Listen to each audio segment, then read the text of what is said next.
Hello, everyone. Hello, Julia. Thank you. Hello.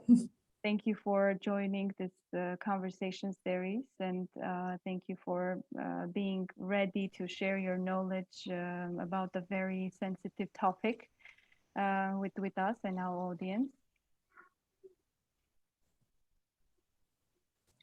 Thank you very much, Siren, for inviting me. I was for me it's a great pleasure to have you as my guest, and also after a very long break of not having any interview on any topic related to gender or feminism. It's the first one that basically I'm doing, especially after the war. Yeah, so the topic, today's topic of our conversation is also related to the war, but to the topic of the war in general, and we'll try to go through the we'll try to find the connections between war and gender with Julia Garayo. I really would like to introduce you to our audience, because I think not many people are familiar with the work you are doing here in Armenia. Julia Garayo is a researcher at the Center for Social Studies at University of Coimbra in Portugal. And a significant part of her research and activities and publications were dedicated to the German literature and culture in the 20th and 21st centuries. Her postdoctoral research project focused on the cultural memories of the rape of German women and girls in the context of World War II. And also her recent work examines how women's experiences in wartime are appropriated and transformed by gender national scripts.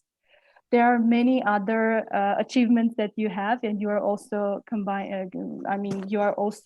coordinating and leading many different projects at university, at the Center of Social Sciences, I know. And thank you once again for joining this conversation. Thank you very much for inviting me. I'm very sorry that you had to stop the interviews and about what's going on in your country. I hope, well, I cannot say much about the situation that you are undergoing. Can imagine how difficult it is, to deal all the issues, the reconstruction. I hope that now we can talk about reconstruction in your country. But I'm very happy. I was very pleased and very happy to have the invitation to talk here about war and gender and a little bit of my research. Thank you too. I suggest we go to some of the researches and some of your experience in this topic. So as I have already said, we are going to talk about war and gender in general. So the people who are going to watch this, they can also see how these two concepts are actually related, and how tight the connection is actually, because sometimes we lose that idea that war is something that at the end of the day is affecting the specific gender characteristics of people's lives. And I would like to start with digging deeper into your experience in this field. Well, I actually started working about war and gender quite late. I mean, after my PhD, I did my PhD about poetry in literature, in German literature. And then it was in the postdoc that I started working about war and gender.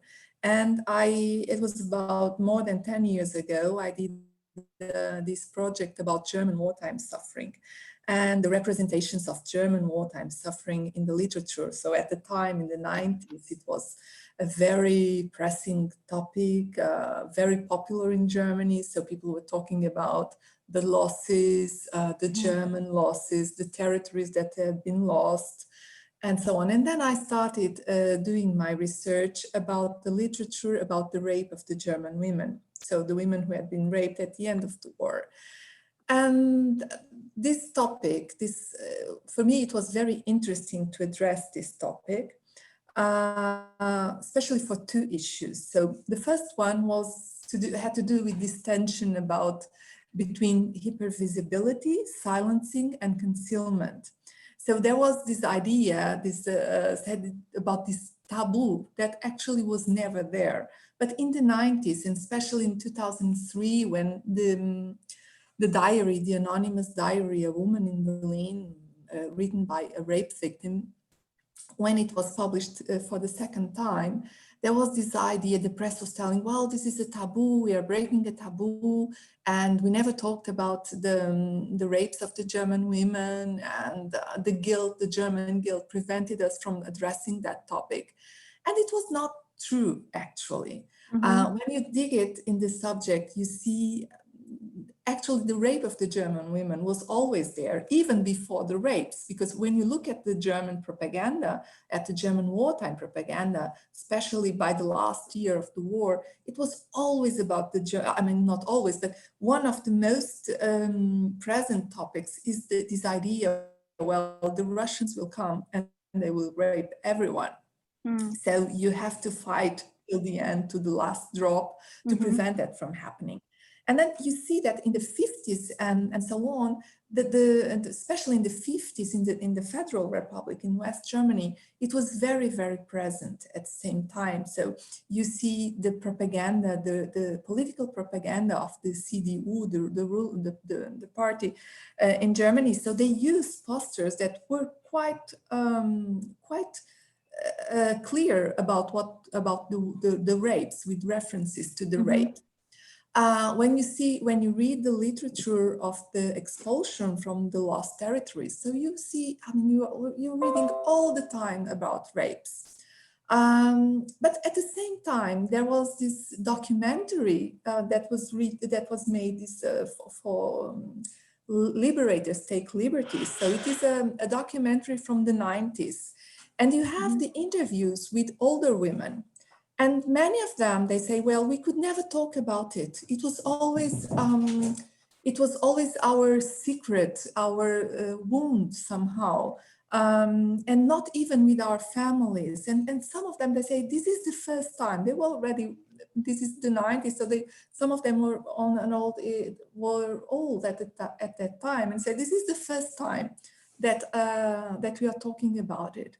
So for me, there was this important tension, this hypervisibility as a metaphor for the defeat, as a way to claim victimhood for the German nation, and even to somehow silence the crimes and the idea of Germany as a nation of perpetrators of genocide. And at the same time, this lack of space or this lack of opportunities for the raped women to have a voice. So there was the discourse about the rapes, but it was this nationalist discourse about the rapes, and not a gendered, feminine discourse from the victims. So that was one of the issues that I found so interesting and so challenging in doing this research about the Second World War. The second issue had to do with the reactions to that work.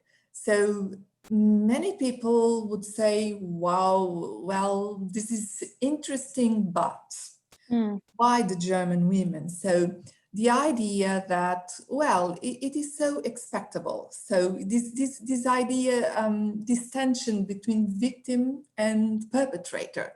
So German women were, first of all, Germans. So if they were Germans, they were perpetrators. So, but when you are raped, so you are a victim. Yeah. So, and there was this idea, then some people say, well, why about the German women? You should be doing research about the crimes committed by the Germans in Russia and so on. And this idea that it was a punishment, that rape is a punishment and can be deserved somehow. So that was the second issue that attracted me so much. This idea that to be a victim of rape who should be pitied or who should be acknowledged, you have to be something more. Yeah. So you see that sometimes you talk about this idea, you have on the research this idea about the perfect victim. If you want to be acknowledged as a rape victim, so you have to be perfect. So you cannot be promiscuous, you have to be careful about what you wear, and you'll be asked, were you drunk, and so on. All these things that you are going, I mean, even though people may say, yes, he raped, but you somehow were looking for it. So, and I was looking at somehow on the political version of this in the war discourses. So how the side you belong to can be used as a way of deciding if you are a real victim, or okay, your rape was bad, but somehow you can understand why it happened. Yeah. So that was what brought me, I mean, what introduced me, so to say, in the gender studies was this project. I don't know, should I talk about other projects that I developed ever since? Yes, sure. It's very interesting. Yes, please. Yeah. Then I worked afterwards. I worked also about immigration, also mostly in context with Germany as well. So about how, but now about our society, contemporary society. So how our contemporary Western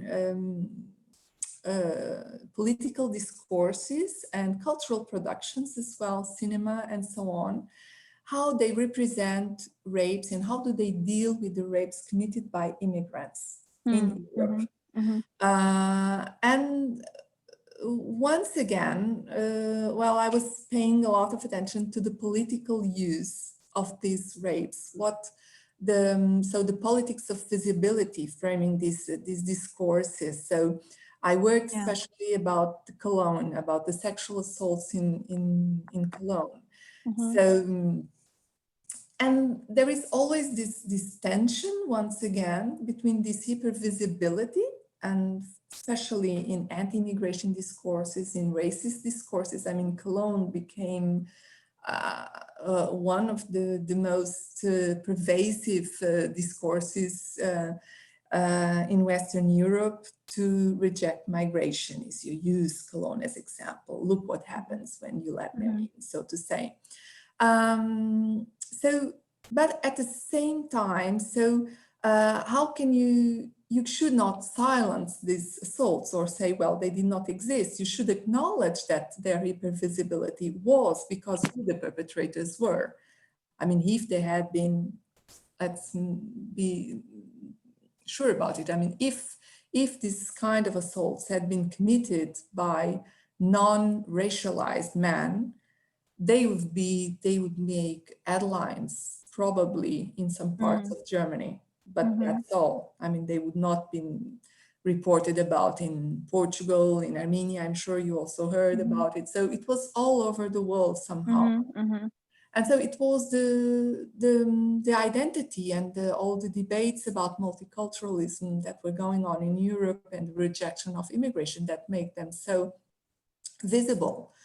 But at the same time, so you should deconstruct this racist propaganda, but at the same time, you have to address the issue, and you cannot just reject it and say, well, okay, this is racism, we don't want to talk about it. No, you have to talk about it. How can it be? How was it possible? What enabled that to happen? A very sensitive topic, basically. Again, I was without condoning racism. So, and then the third focus of my research on gender is more recent, is about Portugal, actually. So it somehow started in Germany and then came home. It's about the legacies of Portuguese colonialism, and then I did some work about Angolan literature. So Angola is a former colony of Portugal in Africa. And I did some research about how the rape of how the sexual abuse of Black women was used in Angolan literature to construct a national identity. So, how it was already in the 19th century until the present, how this sexually abused Black woman is being used by writers, by male writers, to construct a national identity. And then I also worked about the topic in Portugal, so how the sexual violence committed by the Portuguese in the war in Angola and the other colonies is remembered now in Portugal. What's the role?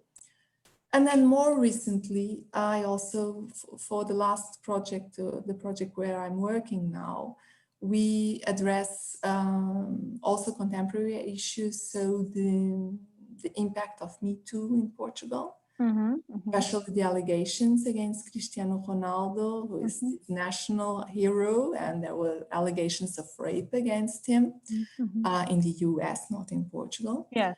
And so how, I mean, everyone was talking about it. So how Portuguese society reacted to these allegations and how the discourses about rape changed when the allegations were made.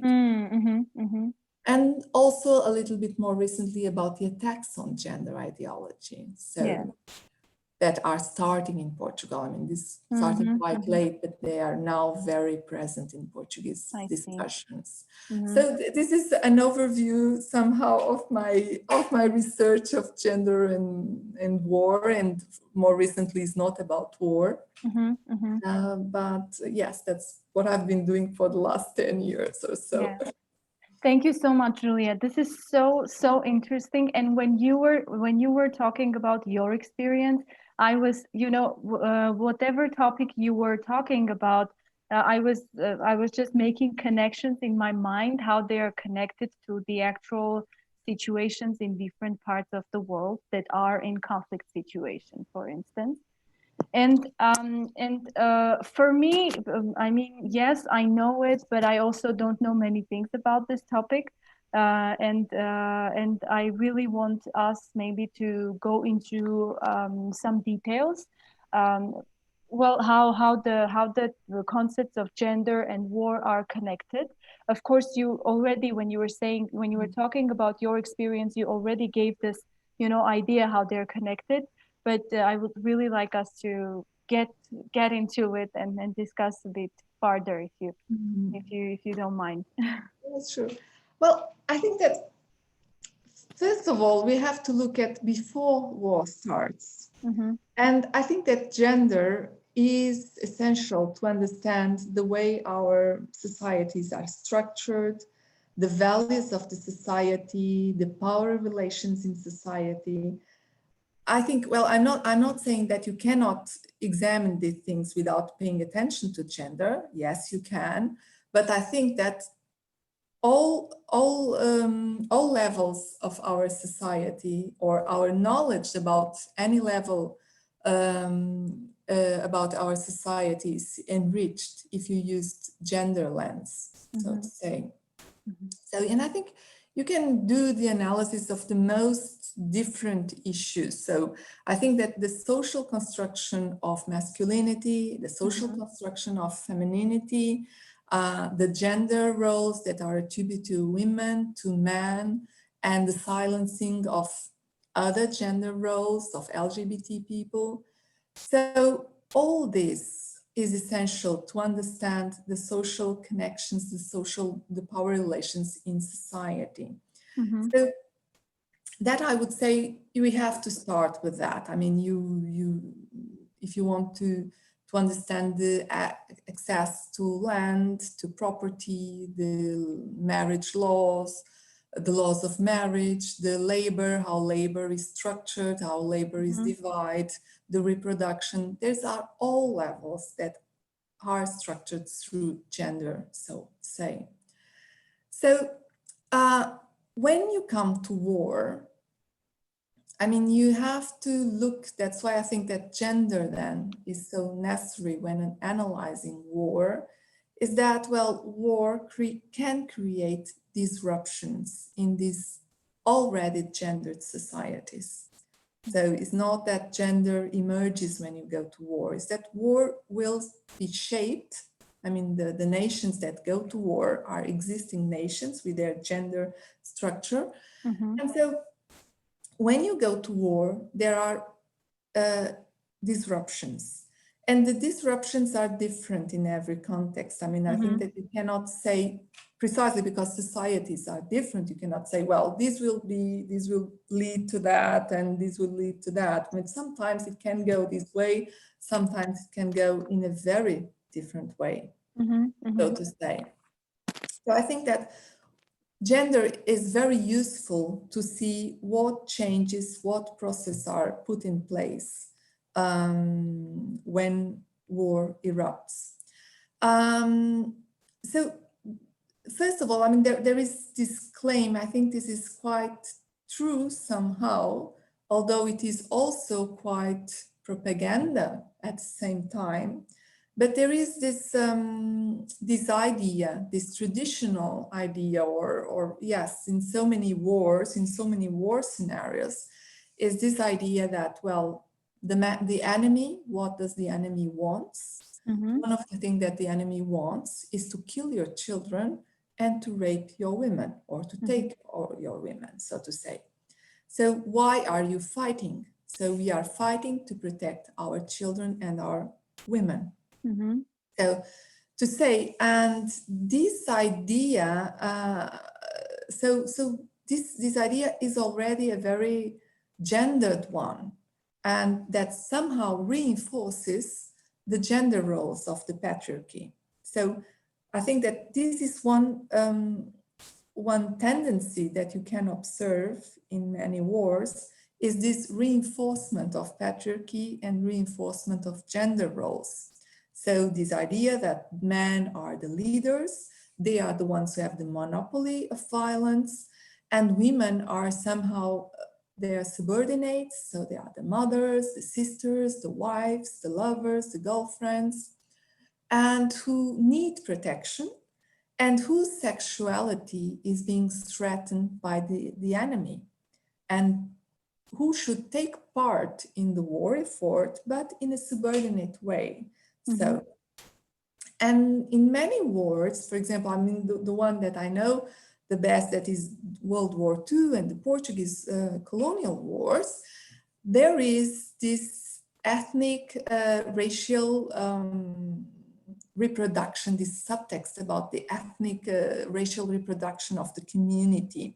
So there is this subtext that reads, well, women are the wombs of the nation, so they are the producers of babies. So when you are protecting the women from rape, you are also protecting the community. So you are protecting that the community may be racially protected, so to say.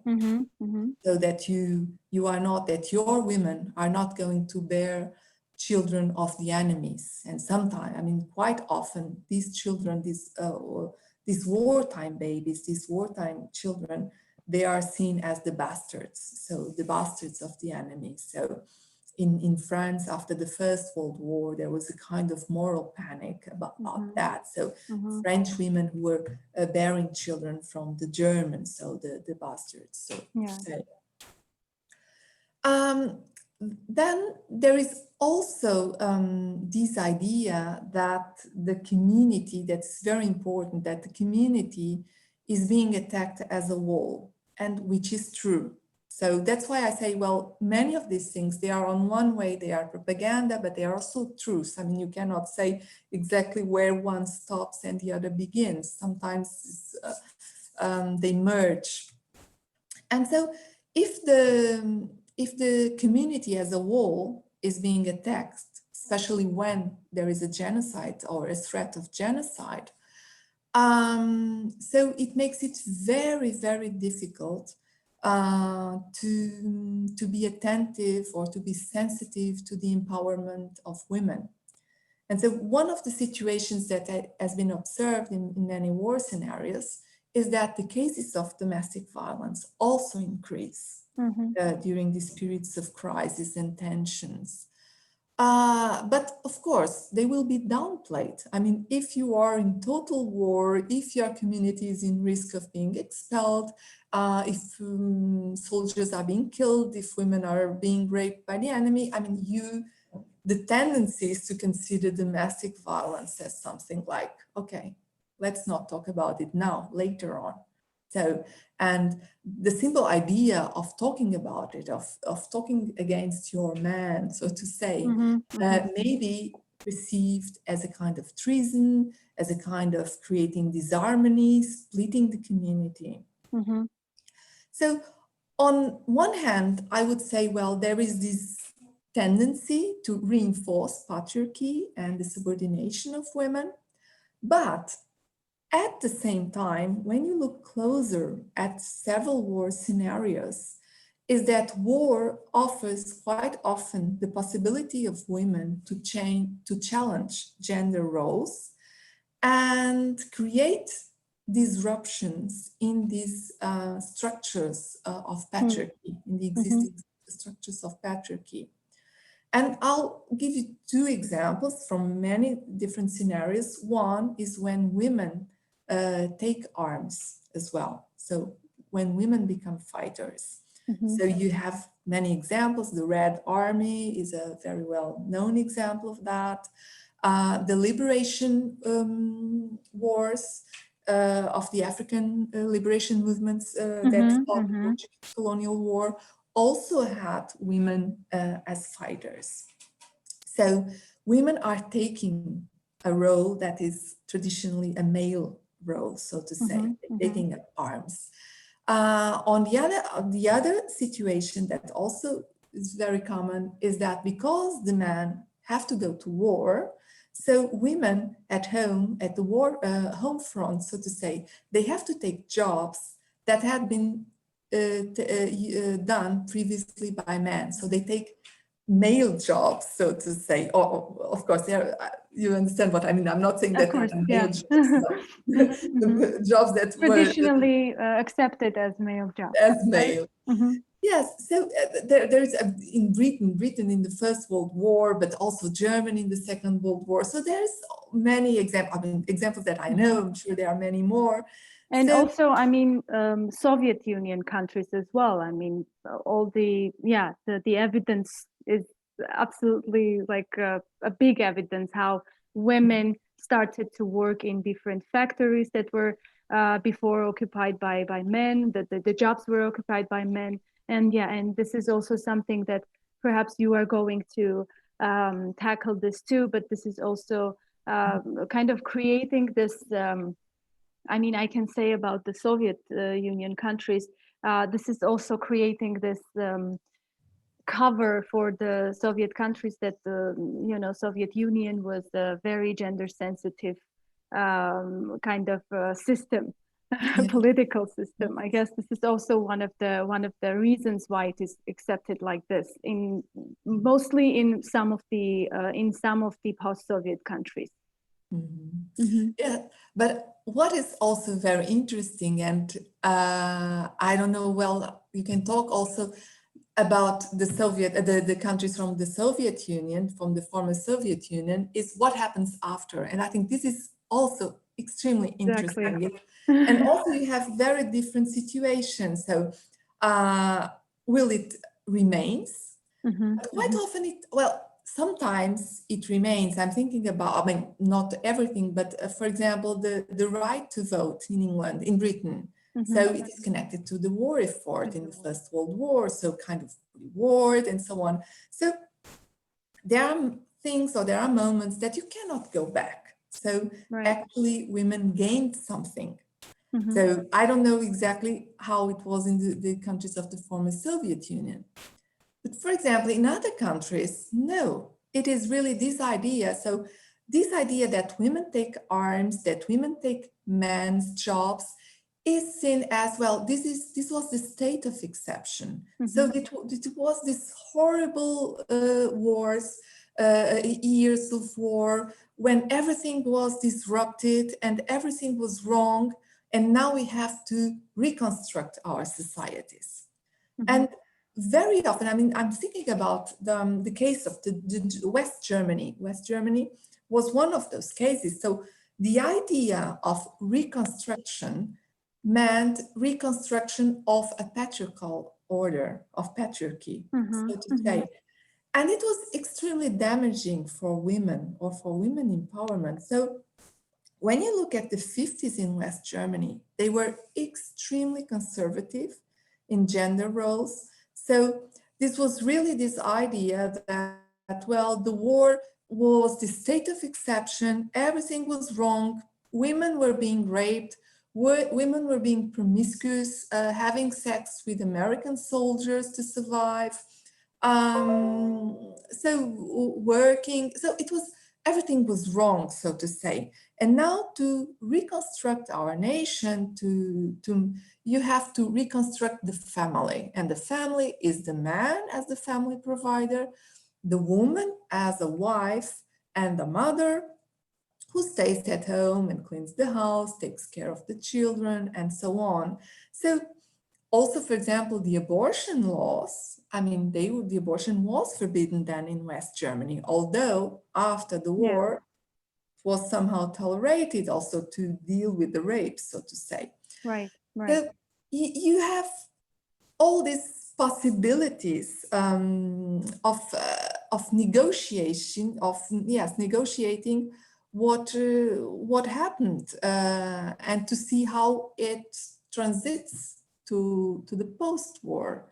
But quite often I'm also thinking about the decolonizing movements. So we had women fighting side by side with men. They were really agents of their destiny in the fight against Portuguese colonialism.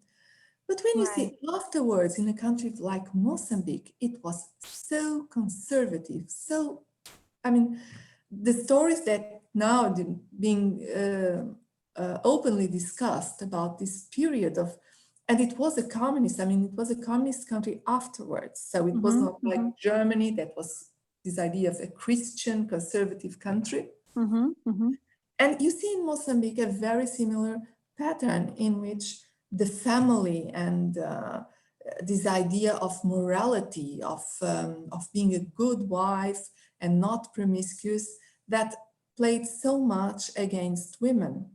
But also, I mean, and I'm, as you see, I'm avoiding the topic of LGBT people, because I mean, this is not even an issue. So, I mean, not even a way in such societies that want to reintroduce the family values, so to say, there's not even an issue. Right. Thank you so much. I'm just taking some notes as well, just to you know, remind myself what I was going to you know, comment on. Thank you. This is really interesting to, you know, especially when we're also here like immediately post-war, and we also think how can we connect, especially with those, you know, how to do a sensitive analysis of the situations, especially gender analysis. And there are a couple of things that I wanted to tackle, if you don't mind. I think just to create some parallels with what's happening with what was happening here as well. The one point that you you've made actually about women taking arms and women going to the war. I remember at the beginning there was a call at the beginning of the war. I think it was the 10th day maybe. And there were some calls already of, you know, young girls being recruited as well. And there were so many young girls that they were feeling so much responsibility for, you know, for not letting their brothers and their husbands and their, I'm just showing this brothers and husbands because they are not literally their brothers and husbands. Yeah, so all their male compatriots, they were feeling this responsibility to be there and to, you know, to be in the front line and help them in that matter, in that sense too. And I remember you know, the leader of a battalion, like she was an experienced soldier, basically. She was a soldier and she was being interviewed how they were recruiting these girls. And they were saying that, and she was saying that most of the girls are just, you know, in this pathetic idea of going to the front line and fighting, because most of them are not really emotionally prepared for that. Even I guess even the boys who were fighting there, they were not emotionally prepared for that too. I mean, but especially for the girls, they were saying that they will not, for instance, let them go into the front line to fight, into the basic fight. They will be on the, you know, this support. On the, yeah, the support on the in the back. Yeah, so these things were also happening, and almost at the end of the war, there was this recruitment of women. You know, there was a call by the prime minister in Armenia to, you know, create female battalions and go and fight in Nagorno-Karabakh from Armenia as well. I suppose because of the situation as well, because of the, you know, many losses and also the situation and how the things were developing. But also the prime minister's wife led, you know, she's led a female battalion, and she was in Nagorno-Karabakh as well, and kind of prepared. They got some preparements, and yeah, they went to basically to war. I'm not really informed what they were doing there at when they actually got into, you know, arrived to in Nagorno-Karabakh, but I know that these recruitments and preparations, you know, martial preparations were happening. Yeah, and this example that and I kind of here I want to give a fresh example of the theoretical, you know, the point that you were making, like women taking arms and women are taking the male jobs that we've discussed before. But there is one question I really want to ask you, because in this case it's a bit different. Also, I guess in the Armenian case, the population is pretty, you know, short, let's say. It's a little population. It's like only 3 million people in Armenia, and there are many young men, basically a generation of young men that we've lost during this war.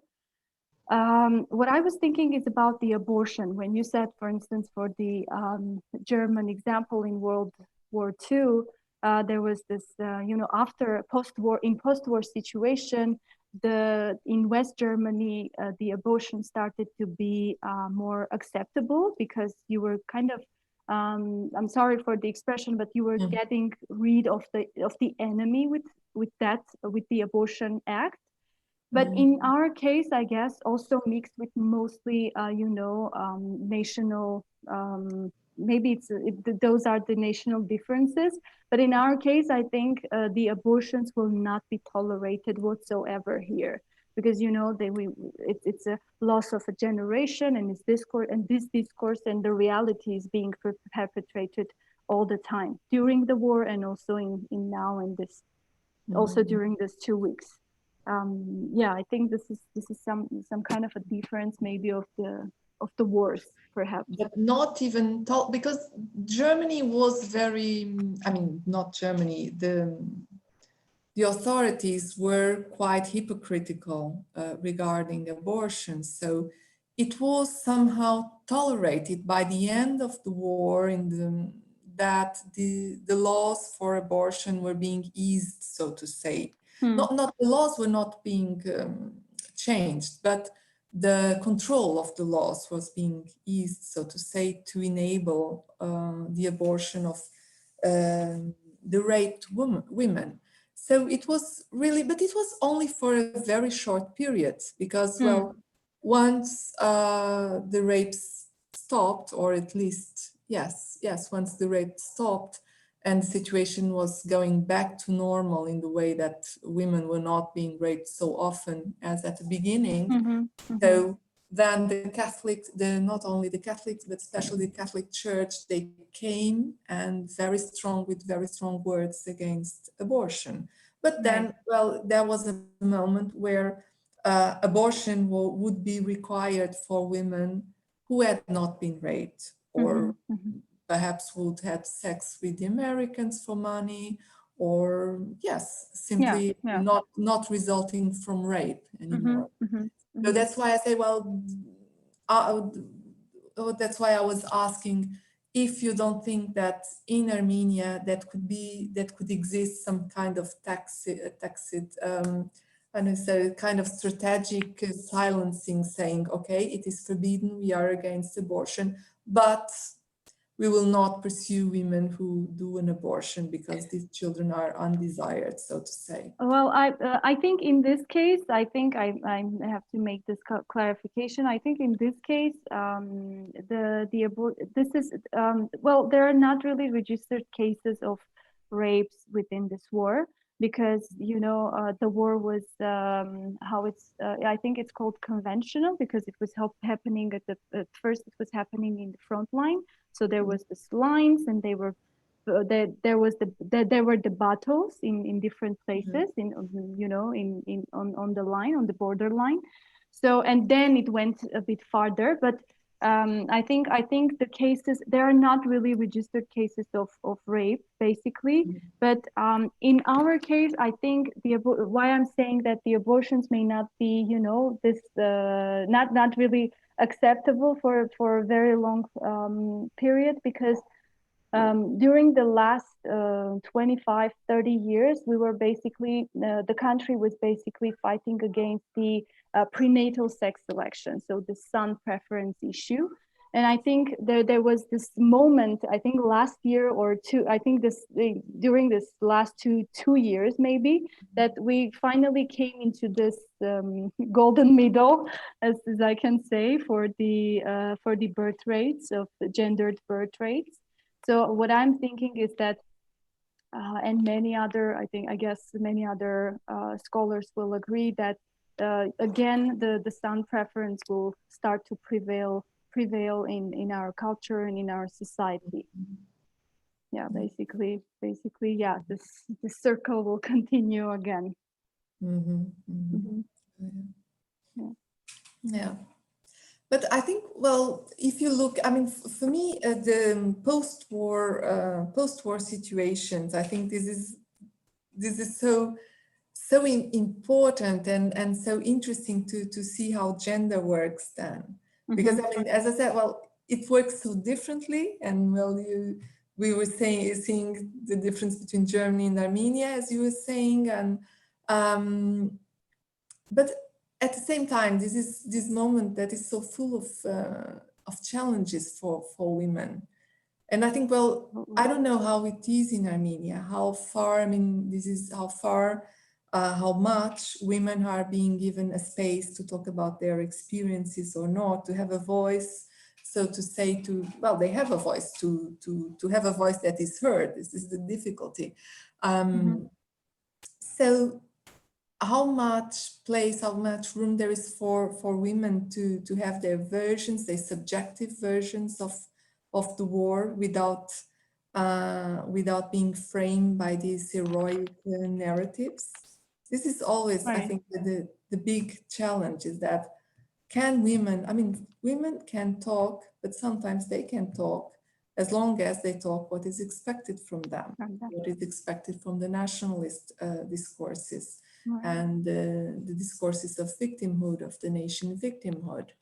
So, and then, of course, then there is the other issue, is how much of the post-war, how much of the reconstruction is made to help women who were victimized during the war. So, because you can have very nice words and say, well, our mothers and sisters, they were heroines, and thanks God, and you can build statues for them and all that. Right. But then, do you have a health program for them? Once again, the case of Germany, I mean, the 50s, the West Germany, there was all this talk about the rapes. Even it was used in the propaganda, the Cold War propaganda, to attack the Soviet Union. So the rapes were there. But then when you see the compensations, so war veterans had compensations. The ex-police had compensations from the state and support from the state.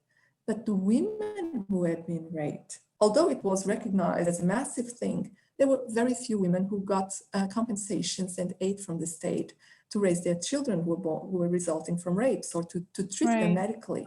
So you have to look at that. That is very practical issues. So what is being done and not. Yeah, and I guess in this post-war situation, the fastest thing that you can do is actually go into the analysis of, you know, basic needs of the population, and not only, for instance, in our case, in my opinion, it's not only the needs of you know, the immediate needs of the displaced women and displaced children and elderly and people with disabilities. Many people who fled from Nagorno-Karabakh, but also the ones that were here and they in the Armenian in Armenia, and they were also kind of being in this bank line, okay, right? So there was also this fight, and the women were also active in the back, and they were doing all the, you know, necessary things. They were collecting humanitarian aids. Massive humanitarian aids voluntarily. I don't know, they were very active in social media, in the so-called cyber war. Yes, and when you said this heroization of women, yeah, you can put a statue, but you have to go deeper and to understand. Maybe instead of putting a statue dedicated to mothers and sisters, it's better to concentrate on what the state and what many also civil society organizations can do to help to, you know, solve basic problems that they are facing. Mm-hmm. Yes. Mm-hmm. And also, well, perhaps that does not, as is regarding what you said, it does not apply to Armenia. But also one of the issues that in other war scenarios happens is that, well, when you are a woman and you survive a war and you are subject to sexual violence, but also other forms of violence and deprivation, lack of food, simply things like that, mm-hmm. you need to resort to prostitution and to sexual encounters to survive. Mm-hmm. So you do that. And after the war, it's very, very difficult to articulate this kind of experiences, mm-hmm. because then, oh my God, so you slept with the enemy, he did not rape you, you were the one who were willing to do that. So when you have this diary, A Woman in Berlin, and this diary was first published in Germany in 1959. Mm-hmm. And the woman, the author, she speaks about it quite openly. So she has been gang raped, she has been raped by several soldiers.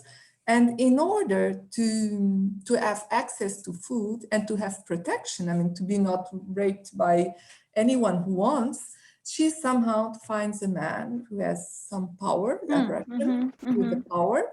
And so she says, okay, if I'm with him, the others will not touch me and I will have food. So she does it very practically. So, and this was the reason why when the diary was published in West Germany, it was destructive. It was really considered, well, she destroyed the honor of the German woman and so on. Mm-hmm, because, well, she was not the perfect victim. She reclaimed agency and so on. Mm-hmm, also in many other war situations that the post-war does not want to know about these stories. Right. So they are very complicated, they are gray, they remind them of very unpleasant things. Yes, yes. This is also, yes, that's what I want to say. Well, this is also needed to when in the politics of memory, I think you also need to have space for this complexity and not to go beyond the hero, the mother hero and so on. Right. Yeah, and basically that is one of the reasons, you know, in order not to lose the side, you know, the side of women's stories, we also, for instance, we are concentrating, also collecting the women's stories, basically through oral story methodology, and we're trying to collect these stories and also make them, not only to analyze it right now and to understand what was happening during the war, but also to have this evidence for the, I don't know, for the future, for the history, or her story. Basically not to really lose, because it's really, sometimes it's really, of course, not sometimes, but most of the times it's very hard to listen to these stories and to see, and also the women who are, saying their stories. It's also hard for them to recall again what was happening to them. Yes, but we really think that it's important to collect the stories and also to have them for the future generations, maybe for the future archives as well. Yes, it's very important. Yes, great. Thank you very much, Julia, for being so interesting and for telling us so many interesting things during this conversation. I've said that this was going to take 30 to 40 minutes, but we've got farther than that. I absolutely enjoyed. I thought some. Oh, I'm sorry. Thank you. Yeah. No, I hope I did not get lost and start talking. No, there were so many important specifics that you've tackled, right? And I think in any case we need to all reconsider how we are seeing the war and how we are experiencing the wars, because it's I guess it's evident that it's different when you have different gendered experiences. So you also have different experiences in war too. And thank you once again for accepting my invitation for this interview or for this conversation. I'm very glad we've managed to do this because I know you're very busy, but very it was very interesting to listen to you and to think about the issue from a new perspective, from an outsider's perspective too. So thank you very much for the invitation. It was a pleasure, and wish you all the best